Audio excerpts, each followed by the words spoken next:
बिस्मिल्लाहिर्रहमानिर्रहीम। आज का हमारा टॉपिक है लूप्स। लूप्स एक बहुत इंपॉर्टेंट कॉन्सेप्ट होता है प्रोग्रामिंग का।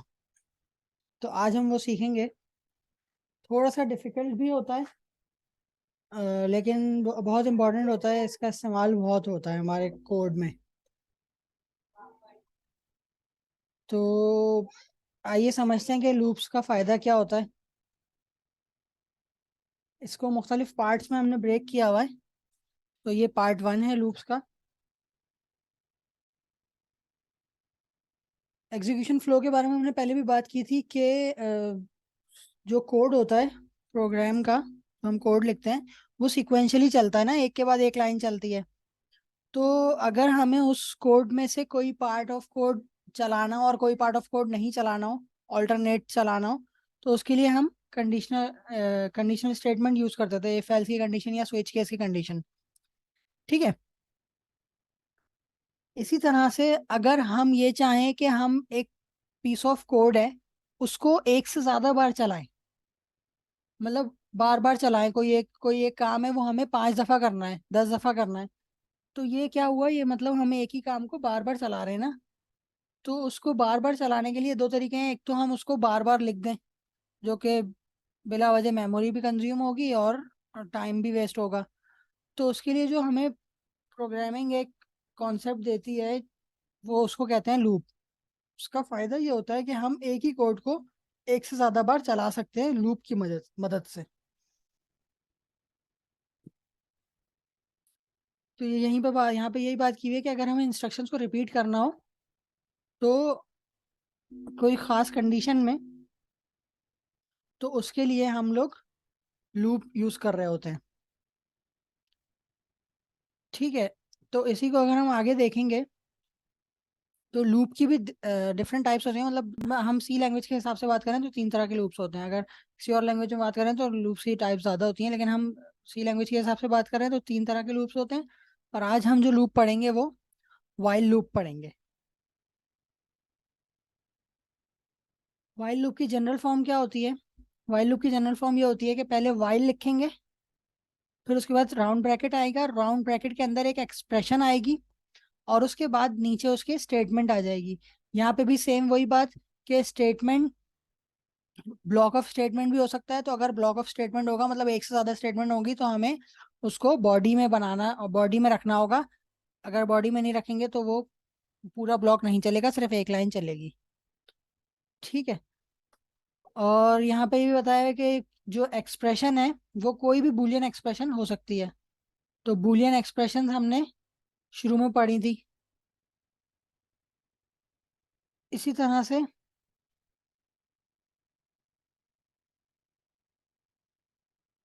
हाँ, ये जो बूलियन एक्सप्रेशन होती है इसको हम कंडीशन कहते हैं असल में।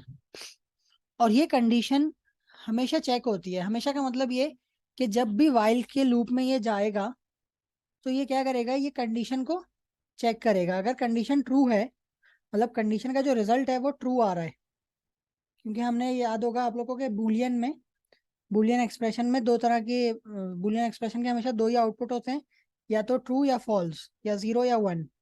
ठीक है। तो उस हिसाब से बात कर रहे हैं कि कंडीशन में अगर ट्रू होगा या कंडीशन का आउटपुट अगर वन होगा, तो ही वो लूप के अंदर जाएगा, लूप की जो बॉडी है उसके अंदर जाएगा, उसकी स्टेटमेंट को चलाएगा। और अगर कंडीशन फॉल्स होगी तो वो लूप के अंदर नहीं जाएगा। इसी तरह से जब एक बार कंडीशन ट्रू हो गई, तो वो बॉडी के अंदर जाएगा। बॉडी के अंदर जितनी भी स्टेटमेंट्स हैं, अगर ब्लॉक ऑफ स्टेटमेंट है, 10 लाइनें 50 लाइनें, वो सारी लाइन्स चल जाएंगी। जब वो सारी लाइन्स चल जाएंगी तो बॉडी एंड हो जाएगी। जब बॉडी एंड होगी तो लूप से बाहर नहीं निकलेगा अभी कंपाइलर। कंपाइलर दोबारा से कंडीशन को जाके चेक करेगा। कंडीशन किसे कहते हैं? हम एक्सप्रेशन, जो ये जहाँ यहाँ पे जिस जगह एक्सप्रेशन लिखी है इसको कंडीशन कहते हैं। तो ये दोबारा से कंडीशन को जाके चेक करेगा कि कंडीशन अब ट्रू है या नहीं। अगर अभी भी कंडीशन ट्रू होगी तो दोबारा से लूप के अंदर जाके वो सारी लाइंस को चलाएगा, जो लूप के अंदर ब्लॉक ऑफ स्टेटमेंट जितने भी है वो सब चलाएगा। और इसी तरह से ये रिपीट होता है। इसी को और वर्किंग को और अच्छी तरह से समझने के लिए यहाँ पे इन्होंने वो एग्जांपल दी हुई है, वाइल एक्सप्रेशन होगी, कोई ना कोई कंडीशन होगी मतलब, और स्टेटमेंट होगी। ये वही बात कि सबसे पहले क्या होगा, सबसे पहले कंपाइलर आएगा और वाइल जब देखेगा तो वाइल की स्टेटमेंट पे नहीं जाएगा, सबसे पहले कंडीशन को चेक करेगा। अगर कंडीशन ट्रू है तो फिर ये उसकी बॉडी के अंदर जाके जो भी उसकी स्टेटमेंट है उसे चलाएगा, और अगर कंडीशन फॉल्स होती है तो चाहे उसके अंदर जितनी भी स्टेटमेंट्स हो, जितनी भी लाइंस हो, उन सबको स्किप करके नीचे चला जाएगा।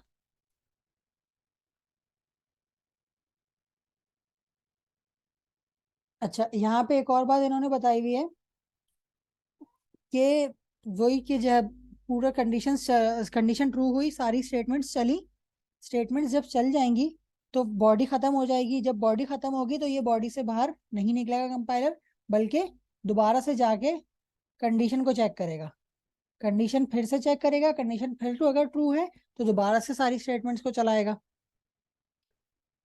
और यही स्टेप्स रिपीटेडली चलते रहेंगे जब तक कि कंडीशन ट्रू रहती है, मतलब जो वाइल की एक्सप्रेशन है, जब तक ये आउटपुट ट्रू देती रहेगी, आउटपुट वन देती रहेगी, तब तक उसके अंदर जो स्टेटमेंट्स हैं वो बार बार चलती रहेंगी। इसको एग्जाम्पल के तौर पर देख लेते हैं कि अगर हम ऐसा चाहते हैं, हम ऐसा कोड लिखना चाहते हैं कि फर्स्ट 10 नंबर्स को प्लस कराना चाह रहे हैं। फर्स्ट 10 नंबर्स मतलब 1 2 3 4 5 6 7 8 9 10। ठीक है, तो इनको अगर हम प्लस करवाना चाह रहे हैं तो वो कैसे होगा, तो उसके लिए हम लूप की मदद से हम इसको चेक करेंगे, देखेंगे कैसे हो सकता है। यहाँ पे देखें, इन्होंने एक सम का वेरिएबल लिया, जीरो उसमें डाल दिया, और एक आई का वेरिएबल लिया, उसमें भी जीरो डाल दिया। उसके बाद फिर इन्होंने यहाँ पे कंडीशन लगाई कि जब तक आई इज लेस देन 10 है तब तक ये लूप में रहेगा, और जब जब आई 10 से बड़ा हो जाएगा या 10 के बराबर हो जाएगा तो ये कंडीशन फॉल्स हो जाएगी, तो ये इस लूप से बाहर आ जाएगा। तो सबसे पहली बार जब ये आएगा वाइल की जगह पे कंपाइलर, तो ये देखेगा कि आई में क्या है, आई में से होगा उस टाइम जीरो, जीरो 10 से छोटा है। ठीक है, तो इसको, इसका मतलब है लूप के अंदर जाना है। जब ये अंदर जाएगा तो ये अगली लाइन में क्या करेगा, सम प्लस आई, सम और आई को प्लस कर देगा, तो सम में भी जीरो है अभी और आई में भी जीरो है, तो सम और आई जीरो जीरो प्लस होके सम में फिर से जीरो आ जाएगा। इसी तरह से अगली लाइन में क्या हो रहा है, इंक्रीमेंट वाला काम हो रहा है, I equals to I plus one. तो आई में जो है उसको प्लस वन कर दो, तो आई में जीरो था, वन हो गया, तो आई में वन सेव हो गया। फिर ये बॉडी खत्म हो गई वाइल की, अब ये दोबारा कहाँ जाएगा, ऊपर। ऊपर जाके ये चेक करेगा कि कंडीशन अभी भी ट्रू है या नहीं। तो आई में अभी क्या है, वन, वन अभी भी 10 से छोटा है, तो दोबारा अंदर जाएगा, सम में जीरो प्लस वन करेगा तो वन हो जाएगा, सम में वन सेव किया, और फिर आई में फिर इंक्रीमेंट कर दिया, आई अब टू हो गया। तो इस तरह से ये फिर चेक करेगा, आई में टू है, 10 से छोटा है, फिर अंदर जाएगा। इस तरह बार बार आइट्रेशन चलती रहेगी, चलती रहेगी, चलती रहेगी, एक वक्त आएगा ये आई में 9 हो जाएगा, 9 पे जाएगा, बॉडी एंड होगी, दोबारा जाके चेक करेगा, 9 10 से छोटा है, हाँ ट्रू है, फिर अंदर चला जाएगा। अब जब आई में इंक्रीमेंट होगा तो अब आई में क्या वैल्यू हो जाएगी, 10।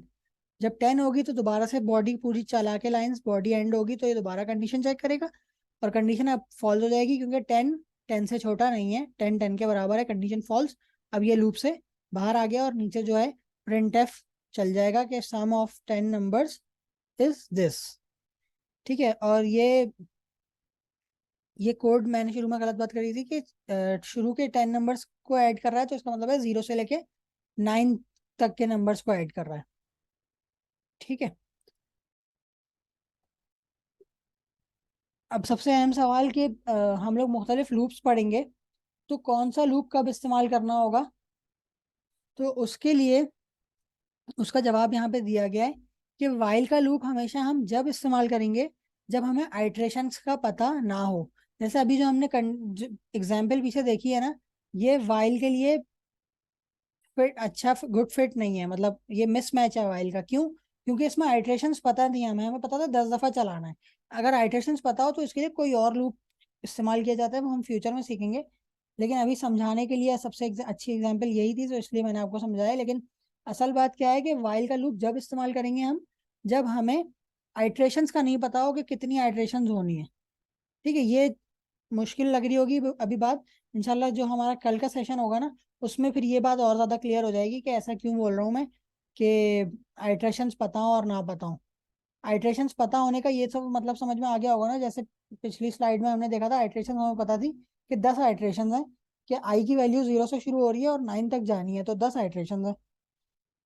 तो इस चीज के लिए कोई और लूप किया यूज किया जाता है, वो हम उसको तो कल पढ़ेंगे। वाइल के लिए जब हमें आइट्रेशन ना पता हो तो इस्तेमाल करते हैं, तो इसको हम थोड़ा सा प्रैक्टिकली देखते हैं, तो और चीज क्लियर हो जाएगी आप लोग को। हम पहले तो लेते हैं एक कैरेक्टर सी एच, ठीक है, और बस एक कैरेक्टर ही ले लेते हैं, वाइल हम ये कहते हैं। अच्छा, कैरेक्टर में मैं शुरू में डाल देता हूँ, मान लें कोई कैरेक्टर भी, कोई सा भी कैरेक्टर डाल देता हूँ, मैं एम डाल देता हूँ, ठीक है। और ये हम यहाँ पे चेक ये करा रहे हैं वाइल में कि जब तक कैरेक्टर नॉट इक्वल टू हो, ये हम सीख चुके हैं पहले वीडियोस में, कि अगर हमें नॉट इक्वल टू चेक करना है, कंपैरिजन ऑपरेटर है ये, तो किस तरह लिखा जाता है, तो कैरेक्टर नॉट इक्वल टू क्या हो, हम कह देते हैं backslash N. Backslash N क्या होता है, एंटर, लाइन चेंज। ठीक है, जब तक कैरेक्टर में बैक स्लैश एन नहीं है, लाइन चेंज नहीं है, तब तक आप इस लूप के अंदर ही रहना, ठीक है। और मैं यहाँ पे कह देता हूँ, प्रिंट करा देता हूँ। अच्छा, यहाँ पे मैं यूजर से पहले तो स्कैन एफ करता हूँ, scan F,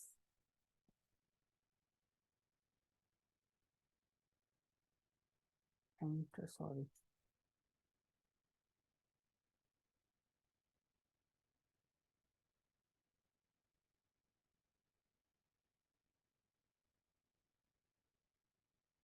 enter any connector,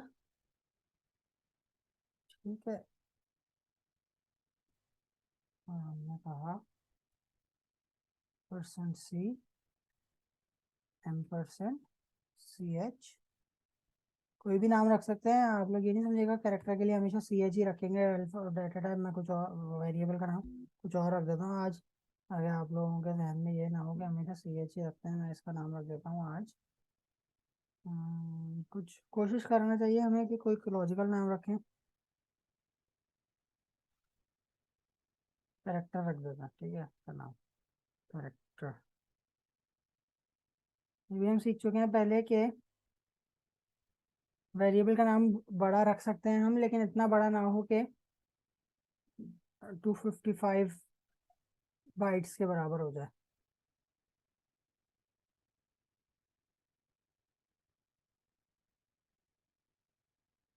ठीक है। अच्छा, इसके आगे चलें अगर हम,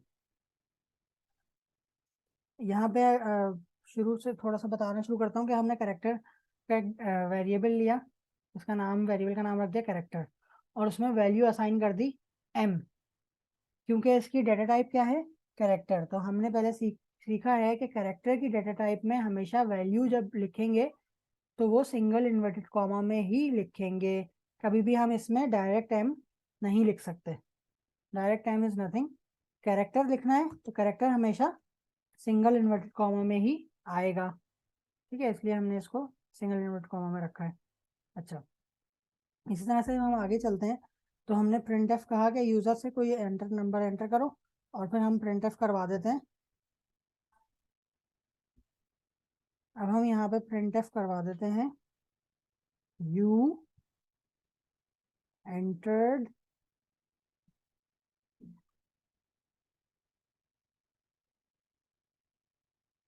अच्छा एक चीज और, मैं यहाँ से ये नहीं रखता, मैं यहाँ पे 0 रख देता हूँ, उसकी कोई खास वजह है। यू एंटर्ड परसेंट सी, आपने जो एंटर किया है ये एंटर किया, कॉमा CHAR AC TER, यही वेरिएबल है आर, ठीक है। यहाँ पे एम% नहीं आता प्रिंट एफ में, और यहाँ पे एम% आता है स्कैन एफ में, ठीक है। अब ये क्या होगा, सबसे पहले देखेगा, पहले करेक्टर में एम है, तो ये अंदर जाएगा और देखेगा कैरेक्टर में जीरो तो नहीं है। हाँ भाई, तो जीरो तो नहीं है कैरेक्टर में। ठीक है, यहाँ भी हम कैरेक्टर चेक करवा रहे हैं ना, इसलिए जीरो को कैरेक्टर सिंगल इन्वर्ट कॉमा में लिखा है। तो कैरेक्टर में जीरो नहीं है, इसलिए ये वाइल के अंदर चला गया। जब ये वाइल के अंदर गया तो इसने प्रिंट किया एंटर एनी कैरेक्टर। कोई कैरेक्टर अब यूजर एंटर करेगा। यूजर ने अगर कोई भी जो भी यूजर एंटर करेगा, बस वो क्या नहीं होना चाहिए, जीरो। जब तक जीरो नहीं है तब तक वो ये यहाँ पे ये उसको प्रिंट करेगा यू एंटर्ड दिस। फिर दोबारा जाएगा, फिर चेक करेगा जीरो तो नहीं है, दोबारा एंटर करने को बोलेगा। और जब यूजर जीरो एंटर कर देगा तो फिर ये लूप से बाहर आ जाएगा। यहाँ पे हम लोग एक लाइन लगा लेते हैं ताकि आप लोग को समझ में भी आए। मैं यहाँ पे लिख देता हूँ लूप एंडेड। जब लूप एंड होगा तो हमें पता चल जाएगा कि लूप एंड हो चुका है। ठीक है, और इससे ऊपर भी एक लाइन लगा देता हूँ तो आप लोग को और भी अच्छा समझ में आ जाएगा। स्टार्टेड, यहाँ पे लूप स्टार्ट होगा।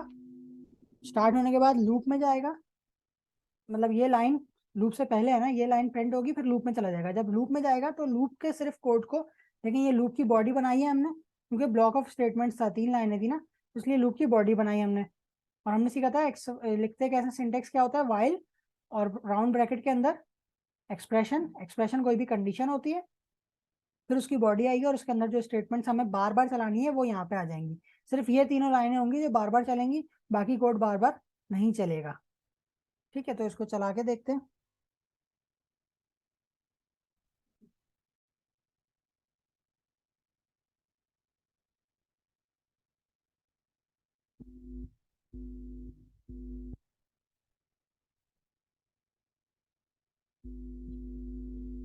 ठीक है, लूप स्टार्टेड, एंटर।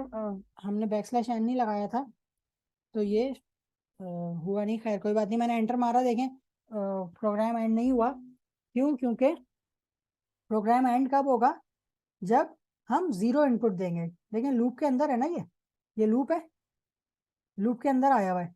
लूप के अंदर ये क्या कह रहा है, एंटर एनी कैरेक्टर। कोई कैरेक्टर एंटर करो। हम कोई कैरेक्टर एंटर कर देते हैं 2। इसने बोला फिर से कोई कैरेक्टर एंटर करो। इसने पहले बताया कि you entered 2, enter any character. और उसके बाद ये थोड़ी सी आप लोगों के लिए समझ में नहीं आ रही होगी बात, लेकिन इसको समझा देता हूँ। देखें हो हुआ क्या, एंटर एनी करेक्टर किया हमने, 2 लिखा, 2 लिख के मैंने एंटर भी दबा दिया ना, तो 2 एक अलग कैरेक्टर है और एंटर एक अलग कैरेक्टर है। ठीक है, इसकी वजह से इसने क्या किया कि पहले 2 का इनपुट भी ले लिया और अगली बार इसने खुद ब खुद एंटर को भी इनपुट लेके वो वाली लाइन भी दोबारा प्रिंट कर दी। फिर ये दोबारा इसमें आ गया। मैं अब सिर्फ 3 लिखूंगा, लेकिन उसके लिए एंटर करना जरूरी है ताकि लाइन चेंज हो, लेकिन फिर से ये 2 बार करेक्टर ले लेगा। ठीक है, तो ये चीज आप लोग को समझ में आ रही होगी।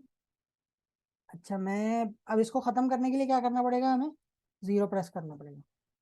Loop ended. इसको समझने के लिए हम पहले तो ये करते हैं कि यहाँ पे बैक स्लैश एन लगाते हैं। ठीक है, और फिर ये भी ठीक है, यू एंटर्ड, यहाँ पे बैक स्लैश एन लगा देते हैं।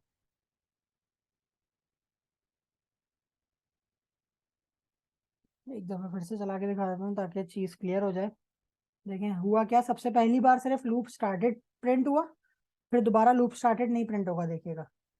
मैं यहाँ पे डायरेक्ट एंटर ही प्रेस करता हूँ। एंटर भी एक कैरेक्टर होता है ना, एंटर प्रेस करता हूँ। एंटर प्रेस किया, उसने कहा आपने एंटर प्रेस किया, तो एंटर के लिए कोई सिंबल नहीं होता तो इसलिए कुछ नजर नहीं आया। और यहाँ पे ये दोबारा आ गया कि एंटर एनी कैरेक्टर। ठीक है, आप लोग गौर करेंगे कि यहाँ पे देखें लूप स्टार्टेड नहीं प्रिंट हुआ, दोबारा एक बार ही प्रिंट हुआ है क्योंकि वाइल के अंदर है तो वाइल के अंदर की चीजें बार बार प्रिंट होंगी, वाइल के बाहर की चीजें प्रिंट नहीं होंगी। अब मैं इसको अगर लूप को खत्म कर दूंगा तो ये फिर इसने उसके बाद प्रिंट किया लूप एंडेड। तो ये उम्मीद करता हूँ समझ में आ गया होगा आप लोग को।